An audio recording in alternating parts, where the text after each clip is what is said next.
Welsh yn rhifo deg am ddim mewn 11 I mi. Wel dyna'r newydd gorau ddaeth I mi. Wel dyna'r newydd gorau ddaeth I mi. Oedd rhifo deg am ddim mewn 11 I mi. Fa la la, fa la la, fa la la la la, fa la la, fa la la, fa la la la la.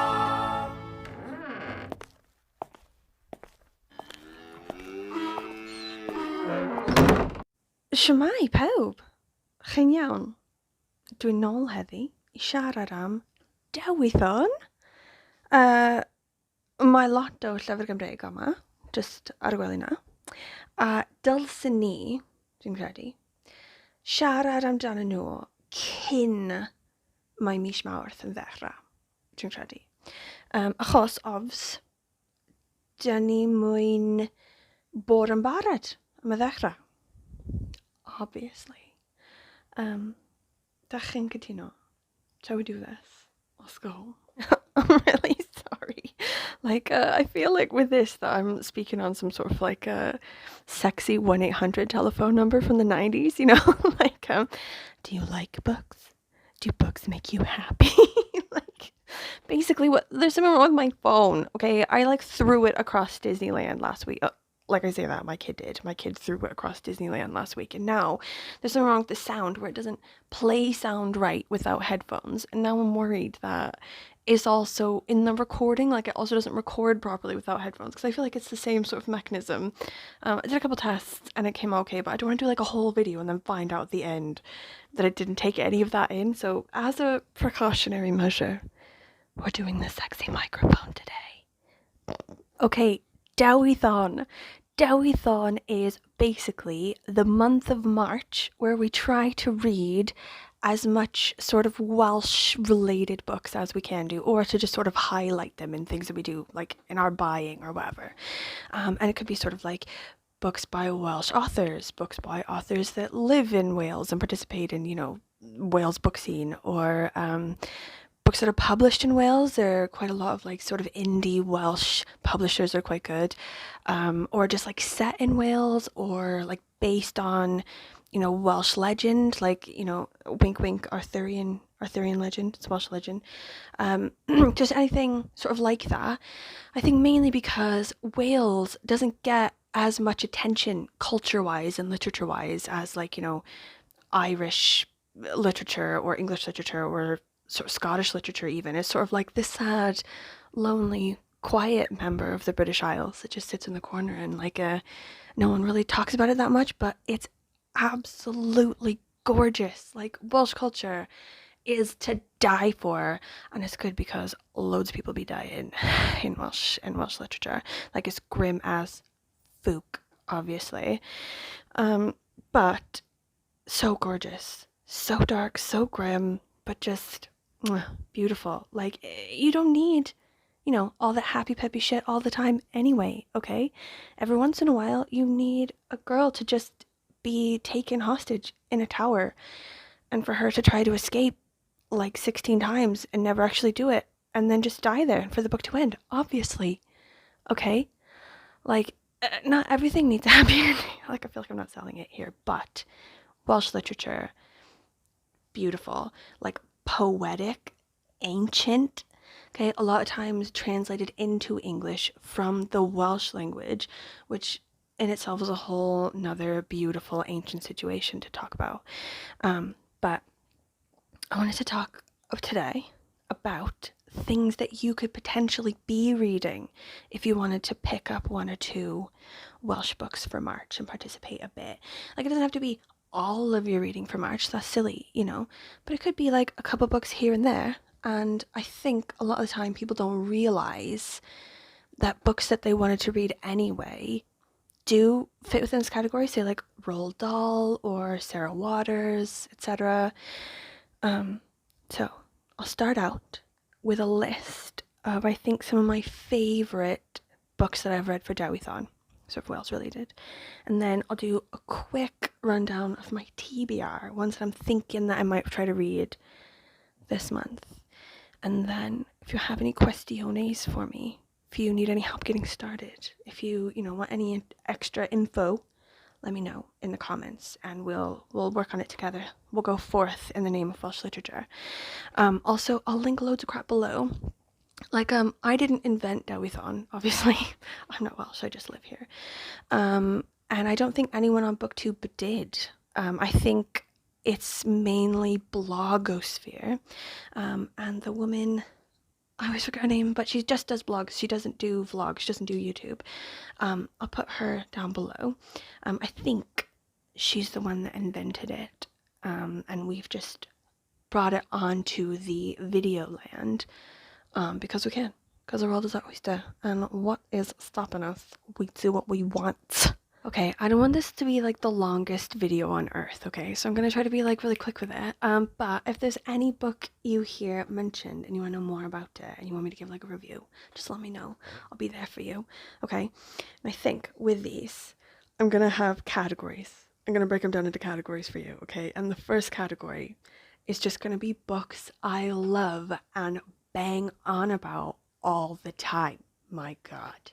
Okay, so if you know me well and you've like watched loads of my channel and what have you, you can maybe just skip this whole one because, dear God, like you've heard me go on. Okay, but if you're new here, let me tell you about some gems. Okay, number 1, The Blue Book of Nebo by Manon Steffan Ross. Okay, this one was written in Welsh originally, and then the author rewrote it again to match in English. Okay, so it's about an apocalypse. It's about a nuclear bomb apocalypse in North Wales.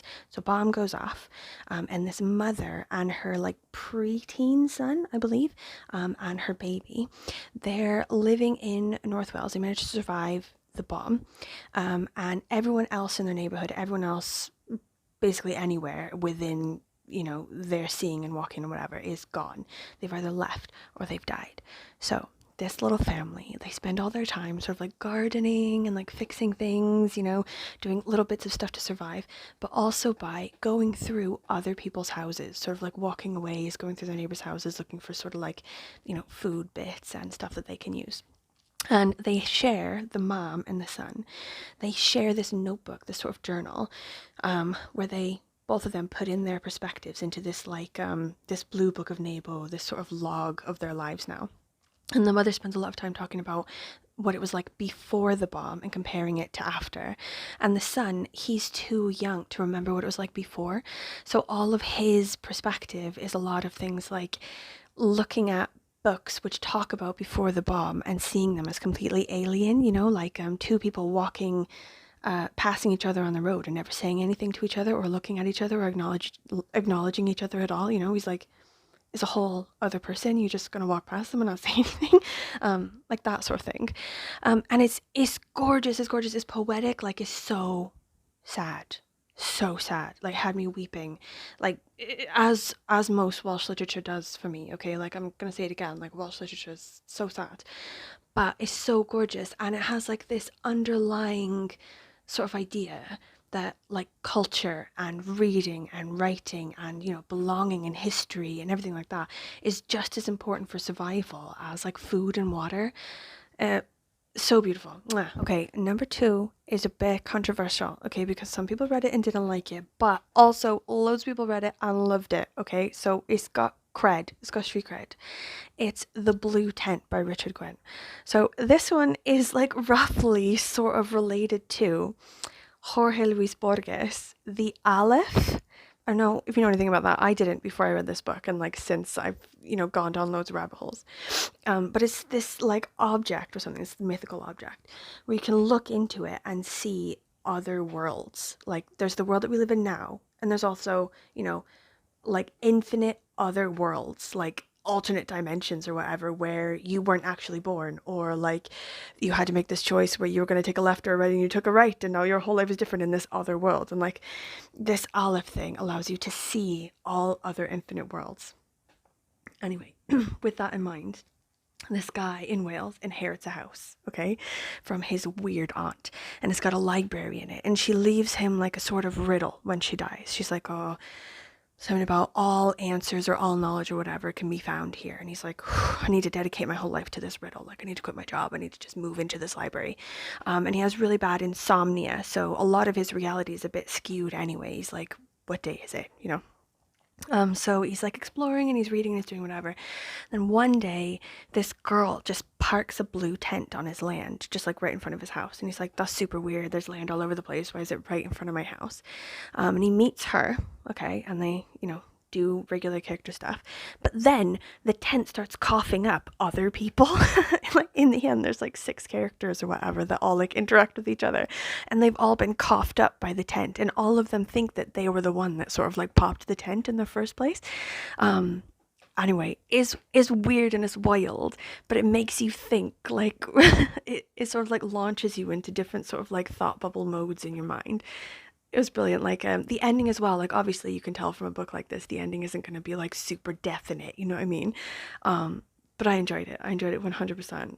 Amazing. Okay, third one in this category, third and last one in the category of stuff I bang on about, and this one's also controversial. Okay, I think Katie Books hated it, slated it. But to be fair, Kieran reads very serious books. Okay, so keep that in mind. If you're a person who like needs to read books that take themselves very seriously, this is maybe not the book for you. This maybe will be outside of the realm of things that are serious. Okay, but this one's called Drift. Okay, I think it's Carol Lewis. Yes, it's by Carol Lewis. Okay, so the idea for this one is it's like magical realism type kind of. So you've got sort of 2 running stories. You've got this guy from Syria, I think from Syria. He's been taken prisoner by like the British Army or something like that, and he's being held in some sort of like prisoner camp in Wales or somewhere near Wales or something like this anyway. And then you've got also this girl and her brother, who are like, you know, young-ish, but they're adults and they're living together in this hut. And the brother takes care of the sister because there's something up with the sister. He sort of like heavily medicates her and then goes away for weeks at a time to be a fisherman or whatever. And there's something up with the sister and they don't really say what it is, okay? So in prisoner transport, the Syrian guy, they're trying to move him from one place to another place. He, like, something happens, there's like a mudslide or there's like weather or something. He's launched into the sea, and he swims to shore and he sort of seems to have accidentally escaped, and he's like brilliant. And he comes up to this house and the sister is there, medicated, alone. And they launch into sort of like a bit of a romance, kind of, you know, like more sort of like a sharing of cultures, and also she's trying to help him escape all the way and he's trying to get home and blah blah blah. But we later find out there's something up with the sister, which is not like super normal. It's like it's a bit paranormal, if you will. Like I'm not gonna give it away, okay? But it's brilliant, and it's to do a bit with like Welsh legends, you know, sort of like old Welsh legends and stuff like that about like the sea and stuff like that. Like I'll just leave it there, but I love that. I loved that element, and I loved the ending, and I loved the interaction with the characters. Like it was like a serious level, okay, like level of seriousness is like gonna be low. It's gonna be low there, okay, but still awesome. Loved it. So good. Okay, next category is super shorties. Okay, so I got 3 novellas that are super short. First one is West by Karis Davis. Karis Davis in general, I love her. I'll read any of her stuff, but this was the first one of hers that I read, and it's basically about this guy in America. He's in the 19th century and he reads in the newspaper about them finding dinosaur bones out west. So this is the first time anyone's really uncovered anything like this. It's the first time anyone's sort of talking about dinosaurs at all. And he thinks that because they found the bones, those dinosaur creatures, or those massive creatures, must still exist. So he goes on this like quest across the American West with like a guide looking for dinosaurs, basically convinced that they still exist. He leaves his kid behind with like his awful family who's like awful to her. But it's really well written, really interesting and beautiful. Love it. Next one is Cove by Canan Jones. Canan Jones, again, another super good one. He's really sort of like sparse and poetic in how he writes. He writes, you know, he'll use a whole page for just sort of a couple sentences. But Cove is about this guy who's a fisherman, and he's been struck by some sort of weather situation. He's been knocked out and knocked to the floor of his boat, and he sort of wakes up and he's forgotten everything. Like his memory is gone. He has like a vague idea that there's someone at home that loves him that he needs to get home to, but he can't remember anything about it.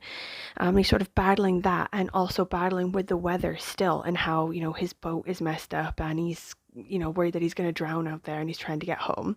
And just that struggle, written very poetically and beautifully, is heart-wrenching, the book, but so like it sort of grips you, you know, and like sort of like gorgeous writing and gorgeous imagery. Okay, third one, also potentially a bit controversial, okay, because it's really sad, it's really grim. Okay, again, in the way of Welsh literature, it's a bit grim. It's One Moonlit Night by Caradog Pritchard. It was written originally in Welsh in like the 60s or something like that. I think it was called Noson o Leia or something like that. And it's about this kid, or sort of it's an adult. He's remembering being a kid in this village in North Wales. And he sort of like talks about, you know, what he loved about his childhood and all the great things about everyone in the village and everything, but also these terrible things like his mother's slow descent into madness and stuff like that. And then at the end, like, I'm not going to tell you anything, but there's a whole like 360 turnaround. Like, you did not see it coming. Like, some people are like, oh, you know, I probably would have seen it coming, but you're not going to see it coming, okay? And it's going to blow your whole mind. But that's one of the best things about the book at the end. You're sort of like led off this cliff, basically, and then you fall off the cliff, and you're like, what just happened? Anyway, I'll just leave it there, okay? Do it for yourself. Get tissues though, because it's sad as balls. Okay, next category, small short story collections. Okay, first one, The Redemption of Galen Pike by Caris Davis. Caris Davis, again, love. Would read anything that she writes, okay? But then also there's Things That Make the Heart Beat Faster by Yao Morris and We Don't Know What We're Doing by Thomas Morris. Both of those ones, most of the stories take place in Wales, and they're very authentically modern Wales, I think. Like, they really capture place and time perfectly, like interactions between characters, settings, you know, plot setups. It just, if you're sort of looking for something to really scream, you know, life in Cardiff now, you know, or like life in South Wales now, or whatever, like, both of these I think are really, really strong choices for that, sort of like in snippets, just stories, you know. I really enjoyed all three of them anyway. Okay, last category, YA. Okay, so first one is by Alan Garner, who's written another one recently, Treacle Walker, which won the Booker. Okay, but he wrote this one in, I think, like the 70s or something, and it's called The Owl Service. It takes place in Wales, and it's based sort of roughly on the old Welsh legend in the Mabinogion, the story of Blodeuwedd. So this story is like this guy makes a woman out of flowers to marry this other guy whose mother cursed him to not be able to marry like mortal women, but it all goes horribly wrong, and like the woman, like the flower woman, falls in love with someone else and then tries to kill the original guy, and then I think she's punished or something and like forced to be an owl or some weird shit. Okay. But anyway, that's like what it's sort of based on. So you've got these kids, they go on vacation to Wales. It's like these three kids. And they find this like haunted plate service. It's like a bunch of plates in the attic or something, and they've got like flowers on them or whatever. But when you trace them down, they become owls, and you sort of like put them together. And they eventually they're told to sort of mind their business, you know, like stay out with stuff that you don't understand. And they don't do that because they're kids, obviously. And they get stuck, sort of intertwined in this like legend come to life. Really, really funny, like really like cute, you know, I loved that one. And then another one, The Drowned Woods by, Emily Lloyd-Jones. So I think that she's written a couple of other ones that I'd be interested in reading, because I really liked this one that she read. But it's like a sort of fantasy type book where this girl is a water diviner. She's like the kingdom's last water diviner. And she's been sort of cursed or sort of like linked to this prince guy who's like her master.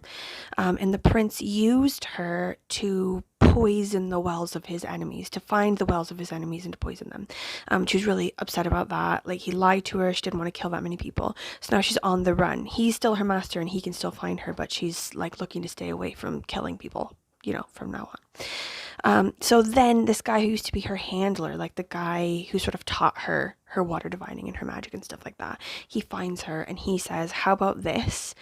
We, both of us, try to overthrow this prince by working together. Just like, yeah, okay, I'm into it. And they sort of like go through the kingdom, like doing all this sort of stuff and like building up a sort of cast of people to help them. There's like this guy who's been cursed by the Fae or whatever. Anyway, love that one. Highly recommend. Okay, that's it for Rex. Should we look now at my TBR, right? Okay, so I've got 3 books from the library in the end. And then I've got 4 set out just from books in my house. Like, I've got more Wales related books in my house than just these 4. My God, like I can't even tell you. But if I'm going to be, specifically goal oriented about tackling the piles in my house, okay, I'm just going to focus on those 4 specifically now to read in March. And then also these library books, okay? So, from the library, I got these 2 short story collections. Can you see there's a bit of a shadow? First one being the Rhys Davies Short Story Award Anthology. So Rhys Davies, I think, is a quite famous short story author. I don't know if he's still alive. I don't know if that person is around anymore. But the award survives, and I guess these ones, it's sort of an anthology of the ones that they picked for the award or the ones that were submitted. So I'm excited about that. I do find that with Welsh short story collections, I have a better track record for liking it than with other ones. I think short story collections in general, I don't do very well with them. But when they're ones I read, like Dewithon, like Welsh sort of ones, I get on better. Okay. Also, the other one, Forbidden Lives, LGBT Stories from Wales by Norina Shopland. So it's, I think, LGBTQ month or something. February? March? Don't know if it's February or March. But they had these specifically out in the library. Another one as well that I almost got. So this will be exciting as well. I get on well with short story collections. Okay, so then this one. Reasons She Goes to the Woods by Deborah K. Davis. I read another Deborah K. Davis one for Dewithon last year or the year before, and I don't think I loved it, but I did not hate it either, so I'm going to give her another go. This one I think is about some sort of weird child. There's something up with this child. Sometimes she's good, but sometimes she's very, very bad, apparently. And I don't know if that's like paranormal bad or just like really bad. But sometimes she goes to the woods, the creepy woods, just by herself to commune with the creepy woods. And she likes the creepy woods, so maybe she herself is creepy. I don't know. We'll see. Okay. And then from the piles in my house, I have another short story collection. I bought this at Hay Festival last year, the year before, something like that. I think I tried to read this for Dewithon last year. I'm not going to lie to you, and I didn't do it. But it's back. It's back on the list. The Murringer and Other Stories. I think the Murringer is a pub in Newport. It's like an old pub. So I think this, by John Gower, I think it's going to be sort of modern, contemporary South Wales stories. Fanny by Rebecca John. So this one is Fanny from Les Mis. It's her story. So I don't really know anything Welsh about it except for that Rebecca F. John herself is Welsh. Okay, next one. Like, if you know me and you've watched my channel a lot, you're gonna know that I'm obsessed with these books. So it's a series of books based on stories from the Mabinogion. So some of them are Arthurian legends, some of them are like the one that I said before, Blow Day With, the woman made of flowers. This one is based on an Arthurian legend, and basically the authors take the legend original and then they rewrite it in a modern sort of way or with a different sort of spin or something. This one, this guy's wife disappears in the supermarket, and his private eye cousin Arthur doesn't appear to be helping much. Basically, it's going to be like one of these crack, noir, detective things that I love, but it's going to be in the shadow of the original ancient Mabinogion legend that inspired it. And for all those things I just said. Okay, so also I have The Word by J.L. George. This one is sort of dystopian, I think, or sort of near future creepiness, I don't know. But it's just a bunch of kids who have the ability to use the word, which is a compelling power. They can make people do things. And I think they're part of this center that they think is like a good place that they can belong to. But it turns out it's just sort of like a training facility for the government to turn them into weapons, you know? I think they, I don't know, resist or rebel or something like that. Anyway, creepy. I'm down. Love it. Okay, sorry. That took ages. I've had to turn a light on. Like when I started this, there was daylight, and then I was just messing about, leaving, coming back, doing stupid stuff. Now I've had to turn a light on and it's proper nighttime. I have to come make dinner. If you have any questions, anything, shoot, man. Leave me a comment down below. Thoughts? Like, let me know. Are you going to do this? Are you not going to do this? Do you have any thoughts about the books that I've said? Books that I've recommended? Books that I'm going to read? Have you read them? Have you not read them? What are your thoughts? Okay, I have to go. But thank you for watching. And I will see you throughout Dewithon. We'll check in, shall we? Give each other updates. Diolch yn fawr, ffrindiau. Hwyl fawr. Bye. Bye.